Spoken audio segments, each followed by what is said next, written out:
Hoje é um dia marcante para o programa Conhecer. Chegamos à edição número 100. Uma centena de trabalhos totalmente voltados para o semiárido brasileiro. Desde a estreia no dia 5 de julho de 2008, as lentes dos nossos cinegrafistas e os textos dos nossos repórteres registraram muitas das características da região mais seca do país, que aprendeu a conviver com fenômenos climáticos, superando adversidades, produzindo, crescendo e se destacando no cenário nacional. Nesta data tão importante, nós levamos aos telespectadores alguns marcantes momentos dessa vitoriosa caminhada. Reservas estratégicas. Em centenas de barragens construídas no semiárido, bilhões de metros cúbicos de água são fonte de vida e do desenvolvimento. Roteiro produtivo nos perímetros irrigados do semiárido, as safras o ano inteiro graças à oferta permanente de água. Alimento submerso. Estações de piscicultura do Nordeste produzem qualidade e alimentam os nordestinos. O programa Conhecer número 100 está no ar. A palavra que mais aparece no programa Conhecer é água. Como o nosso programa tem forte ligação com o semiárido brasileiro, a temática hídrica está presente em todas as reportagens, não só pela importância da água em si, mas por tudo o que é possível fazer a partir dela. Nós temos visto que o armazenamento em pequenas, médias e grandes barragens foi a primeira forma encontrada pelo governo brasileiro, ainda nos tempos do Império, para dar segurança hídrica à população. Os açudes que começaram a ser construídos no Nordeste no século XIX, hoje são fundamentais para o desenvolvimento da região.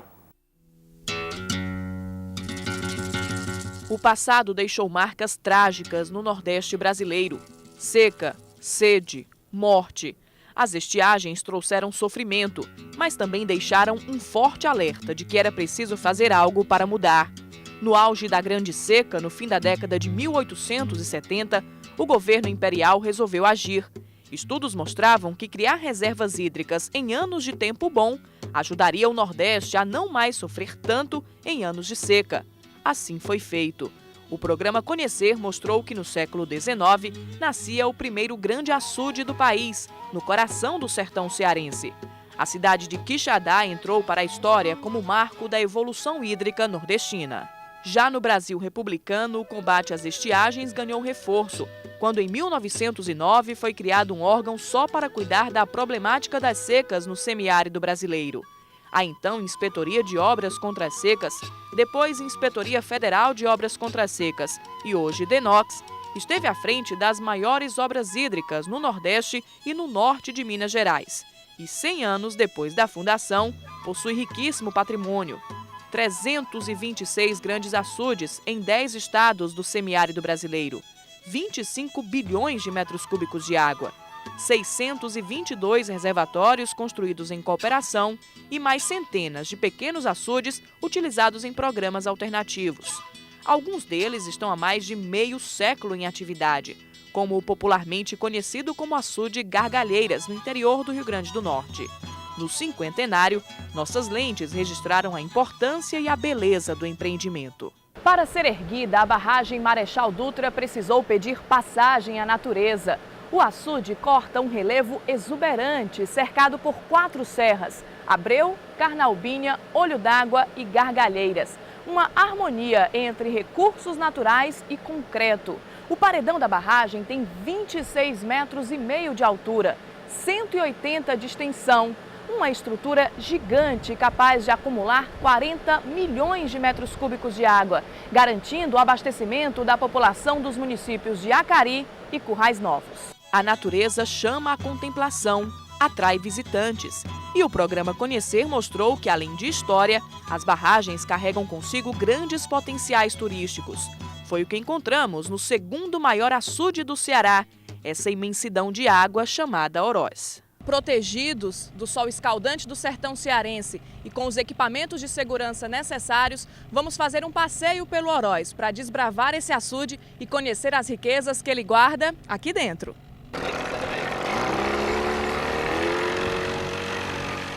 Abastecimento, irrigação, piscicultura, turismo. De ponta a ponta do semiárido brasileiro, os benefícios das barragens foram mostrados aqui. Na Paraíba, o gigante sistema Curema Mãe d'Água. As bacias hidrográficas dos açudes Curemas e Mãe d'Água acabaram formando um único lago, com capacidade para acumular 1,358 bilhões de metros cúbicos. Hoje, o sistema integrado é o maior reservatório de água do estado da Paraíba. Também em solo paraibano, o programa Conhecer viajou pelas águas do açude Epitácio Pessoa. O açude Epitácio Pessoa tem uma importância estratégica aqui para a região do Cariri paraibano. Além de abastecer a segunda maior cidade do estado, Campina Grande, e mais de 20 pequenos municípios, as águas dão sustento para as famílias de centenas de pescadores, além de propiciar trabalho para irrigantes que têm plantações a montante da barragem. Além disso, o açude Boqueirão tem propiciado aqui no município uma atividade que tem crescido, o turismo rural. Em solo piauiense, o açude Caldeirão, construído há 64 anos, é um dos marcos da transformação hídrica do Nordeste brasileiro. Foi erguido em uma época de avanços na engenharia e é exemplo de uso racional e sustentável da água. O açude Caldeirão já foi o maior do estado do Piauí. Hoje é considerado um reservatório de médio porte com capacidade para armazenar 55 milhões de metros cúbicos. O que mais chama a atenção aqui é o excelente aproveitamento da água. Os açudes construídos ao longo do último século ultrapassaram as expectativas. A modernização das técnicas, a localização das barragens, o gerenciamento dos reservatórios. Tudo favoreceu o armazenamento e os benefícios trazidos por ele, como foi mostrado na maior barragem do Rio Grande do Norte. O açude Armando Ribeiro Gonçalves foi inaugurado em 1983. É o segundo maior do Nordeste, com capacidade para armazenar 2 bilhões e 400 milhões de metros cúbicos de água, o suficiente para garantir o abastecimento de 500 mil de pessoas no estado do Rio Grande do Norte. O controle da água é feito através das válvulas dispersoras, que garantem a perenização do rio Piranha, que segue o seu curso. O programa Conhecer também mostrou em detalhes o resultado do ápice da união entre tecnologia e natureza. 6 bilhões e 700 milhões de metros cúbicos de água. A capacidade de armazenamento do açude Castanhão é imensa, assim como as possibilidades de aproveitamento dessa água, além dos abastecimentos humano e animal, da irrigação das plantações e da piscicultura, atividades já comuns do reservatório, há inúmeras outras atividades que podem ser muito bem aproveitadas. Um açude desse porte oferece um leque de oportunidades que podem ser aproveitadas principalmente por aqueles que têm espírito empreendedor. A infraestrutura hídrica erguida nos últimos 100 anos modificou o mapa nordestino. A história testemunha a evolução do passado, registra o presente e projeta o futuro. O Conhecer revela novas ideias que estão nas pranchetas dos engenheiros e obras já executadas que estão prestes a entrar em funcionamento. Fornecer água para o consumo humano, perenizar rios, irrigar vales, mas, sobretudo, fixar o homem no campo. Esses são objetivos primordiais do Departamento Nacional de Obras Contra Secas quando constrói, por exemplo, uma barragem como a de Piaus. Ela nem começou a funcionar ainda, mas já mudou significativamente o perfil socioeconômico de vários moradores da região. Depois de 2 anos de obras, o Taquara está pronto para receber água. Em breve, não vai mais ser possível caminhar por esta área. É que nós estamos no local onde a água vai ser armazenada. Logo ali atrás está a parede da barragem principal. A conclusão da obra coincide com o início da temporada de chuva no Ceará. Mas como esse ano as precipitações devem ficar abaixo da média, dificilmente o reservatório vai atingir a capacidade máxima. A expectativa é de que sejam acumulados pelo menos 20 milhões de metros cúbicos de água, o mínimo necessário para que o açude comece a operar.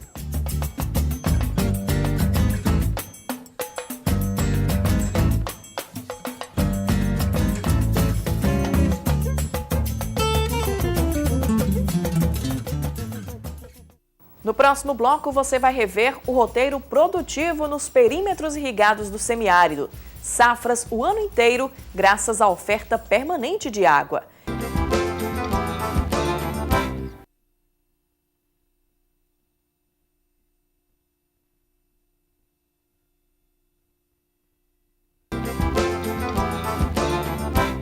A água armazenada nos açudes que cortam o semiárido brasileiro dá frutos. É que ela segue caminhos mecânicos até chegar aos perímetros irrigados, equipamentos rurais que transformaram terras secas em terras produtivas. Em uma centena de programas, nossas equipes percorreram os perímetros irrigados espalhados pelo Nordeste. Entramos nas áreas produtivas e acompanhamos de perto o desenvolvimento das plantações que garantem alimento e renda no campo. Água e terra. Unidos, esses elementos abrem caminhos de desenvolvimento na zona rural brasileira. Água que irriga o solo e produz alimentos, que dá sustento ao homem e dignidade pelo trabalho. A importância da infraestrutura dos perímetros irrigados é facilmente constatada pela produtividade dos lotes. Em uma época em que não chove no Nordeste brasileiro, as áreas cultivadas estão assim, verdinhas e fartas de alimentos. Mas para saber como essa área estaria se não houvesse irrigação, basta dar um passo e olhar para trás. Com contraste, fica fácil entender porque a água é tão importante para quem vive no campo e sobrevive da terra. A agricultura irrigada ganhou impulso no Brasil no final da década de 60, com a criação do GEIDA, Grupo de Estudos Integrados de Irrigação e Desenvolvimento Agrícola. E o Departamento Nacional de Obras contra as Secas teve papel fundamental na consolidação da produção irrigada, com a execução de obras para dar infraestrutura aos perímetros, com canais de irrigação, suporte hidráulico, elétrico. Em todo o semiárido brasileiro, o DENOX implantou 38 perímetros, que concentram atividades agrícolas e pecuárias. O programa Conhecer percorreu esses perímetros e registrou as peculiaridades de cada um deles. No Ceará, visitamos o Tabuleiros de Russas, no Vale Jaguaribano. O perímetro produz do feijão à melancia. Boa parte cruza as fronteiras brasileiras. Ter água em abundância não significa que ela deva ser usada de forma indiscriminada. Pelo contrário, o grande desafio dos técnicos é utilizar a água de forma responsável e sustentável. Também na região jaguaribana visitamos o perímetro de Morada Nova. Continuamos na rota do Vale Jaguaribano e conhecemos o perímetro campeão na produção de milho irrigado. O número chega a ser impressionante. Toda semana, o perímetro irrigado Jaguaribe-Apodi consegue escoar cerca de 1.200.000 espigas para o mercado interno. O estado do Ceará continua sendo o maior consumidor, mas os estados da Bahia, Pernambuco e Rio Grande do Norte também já são abastecidos pelo milho produzido aqui na Chapada. Todos os dias, vários caminhões são carregados de milho aqui no perímetro irrigado Jaguaribe-Apodi.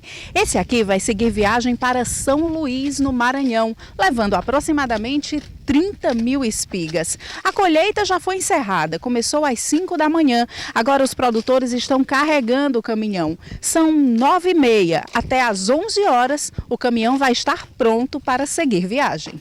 A nossa viagem também continuou, cortando o mapa do Ceará irrigado.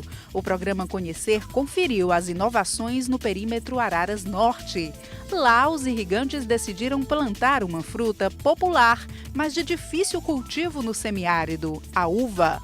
A irrigação noturna garante sucesso e economia nos parreirais. E não foi à toa que os irrigantes optaram por este horário. O motivo está diretamente relacionado à redução de custos. Como a água que chega até aqui aos lotes vem por bombeamento, é necessária a utilização de energia elétrica. E à noite ela é bem mais barata. A redução nas contas no final do mês chega a 75%. Ainda na Rota Norte, uma parada no perímetro Curu-Pentecoste. São 1.600 hectares de terras irrigadas, predominância do coco e da banana. Mas nem só de fruticultura vive o perímetro. Quem vê de longe pensa que eu estou no meio de um jardim. Mas isso aqui é um igualmente belo cultivo de pimenta, o único em todo o perímetro de Curu-Pentecoste, mostrando que a terra ela pode ter múltiplas vocações quando existe dedicação por parte de quem cuida dela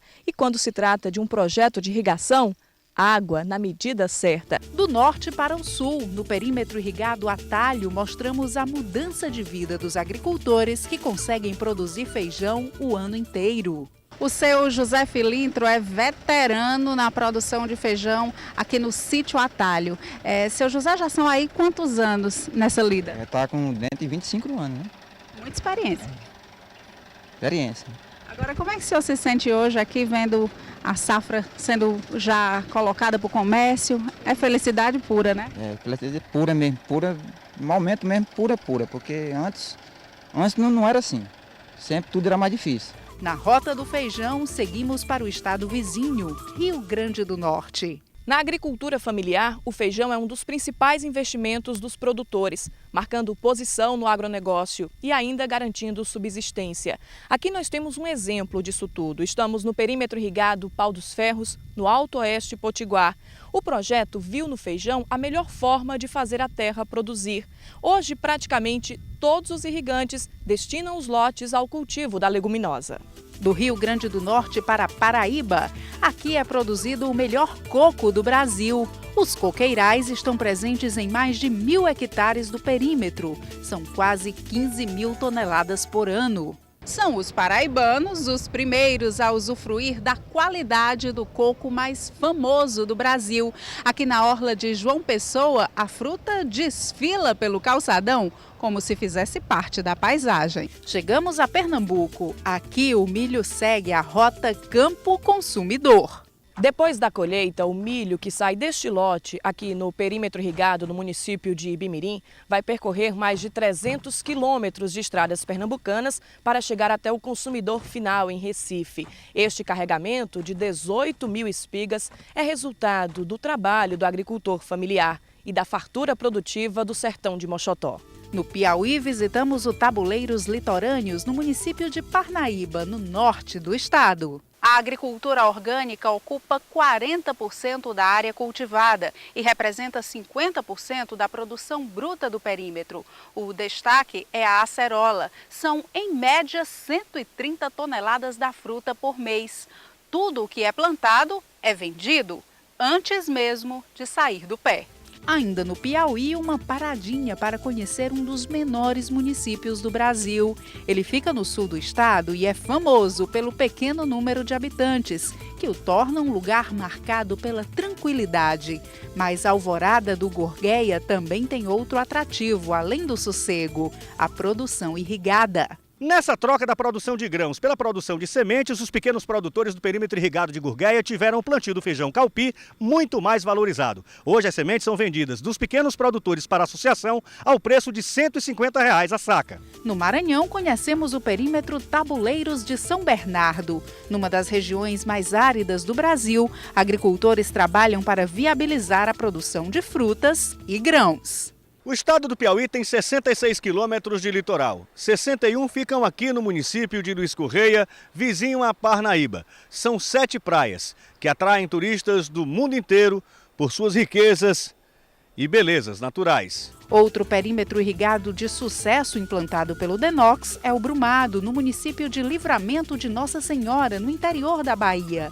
Situado na região da Chapada Diamantina, o perímetro tem como fonte hídrica a barragem Luiz Vieira, no município de Rio de Contas. A principal cultura do projeto é a manga.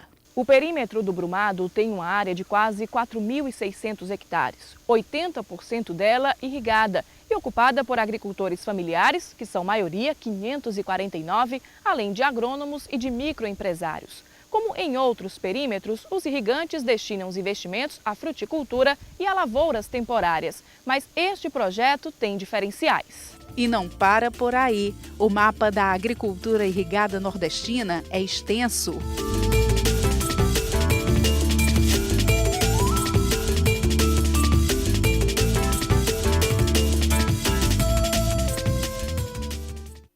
No próximo bloco, alimento submerso. Vamos passear pelas estações de piscicultura do Nordeste, áreas que produzem qualidade e alimentam os sertanejos. Vamos rever como a ciência e a tecnologia ajudam a evoluir a produção de pescado no semiárido.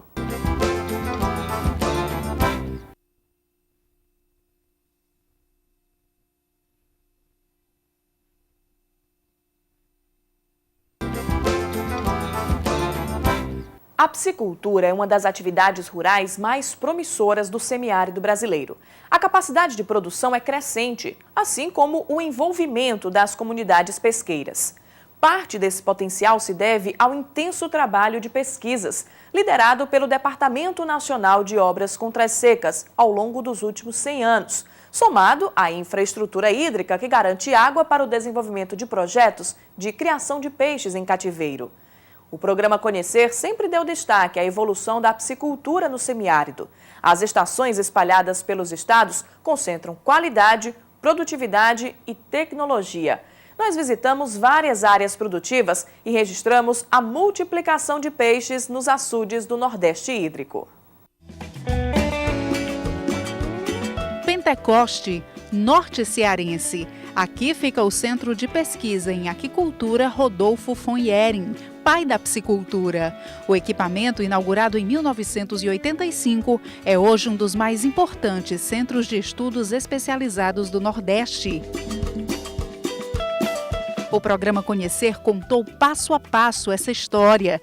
Nós mostramos todas as etapas da evolução da piscicultura no Nordeste, desde a chegada dos primeiros alevinos até a consolidação da tilápia como representante da piscicultura no semiárido brasileiro.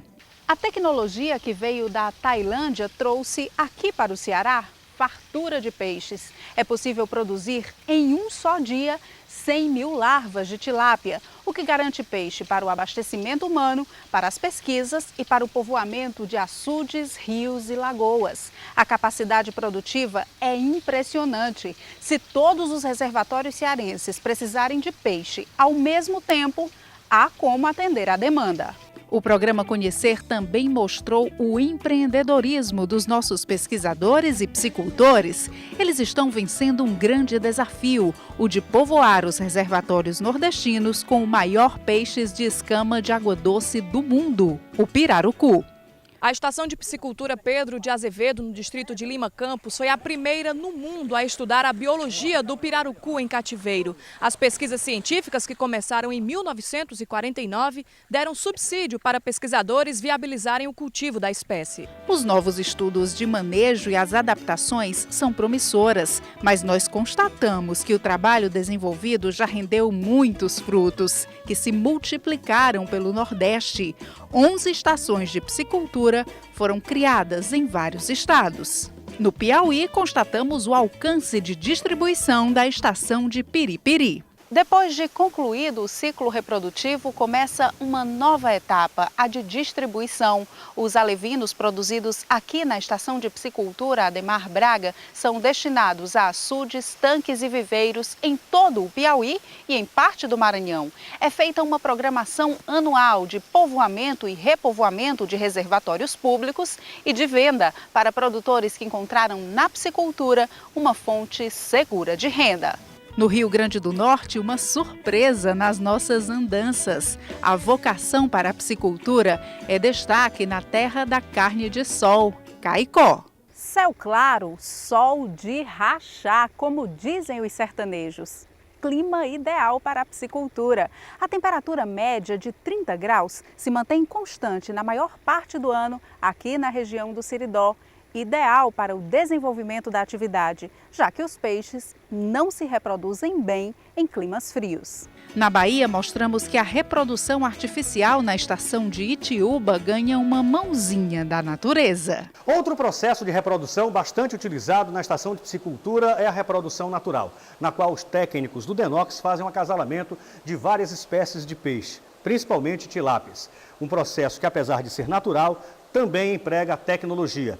Nesse processo, os técnicos do DENOX fazem a reversão sexual dos peixes. No Ceará, o programa Conhecer destacou a piscicultura como aliada da geração de emprego e renda na região metropolitana. A pesca intensiva transformou a vida de famílias aqui do distrito de São João do Amanari. Moradores que antes viviam de atividades diversas, sem explorar esse potencial, tiveram a oportunidade de virar donos do próprio negócio e abraçaram a chance. Hoje são piscicultores, criam tilápia em tanques-rede, com uma produção considerada ótima, clientes certos e lucro garantido. No Vale Jaguaribano, mostramos o gigantesco potencial da piscicultura no maior reservatório para múltiplos usos do país. A estação que está lá embaixo é o coração da piscicultura do Castanhão.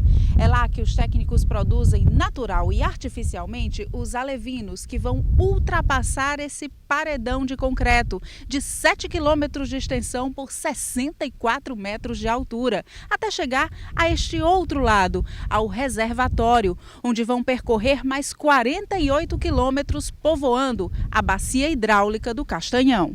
Mostramos ainda que no Castanhão a produção de peixe vai além da criação em cativeiro. Como todo esporte, a pesca esportiva também é dedicada ao lazer, ao relaxamento. Muitos aderem à prática para fugir da agitação, da tensão do dia a dia. E não é para menos, em uma paisagem como essa, qualquer um consegue relaxar e arriscar também.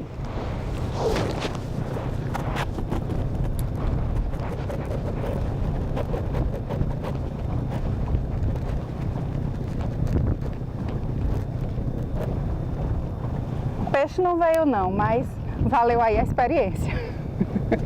Geração de renda, lazer e alimento nutritivo. Nós visitamos as escolas que colocaram a tilápia no cardápio da merenda. Basta o sinal tocar para a confusão começar aqui em frente à cantina. É hora do recreio e todo mundo quer um lugar na fila, porque no cardápio de hoje tem carne moída de tilápia com arroz branco. E até o final do recreio vão ser servidos 337 pratos.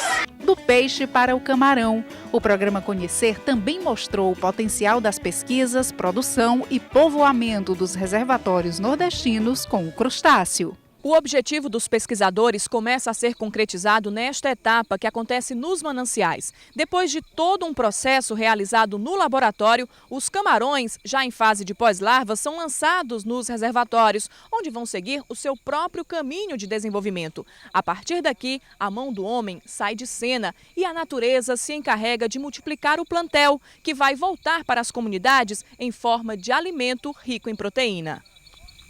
O programa Conhecer constatou e mostrou que as produções de peixe e camarão estão garantindo o aproveitamento maior da água dos açudes, gerando renda no campo e alimentando o Nordeste.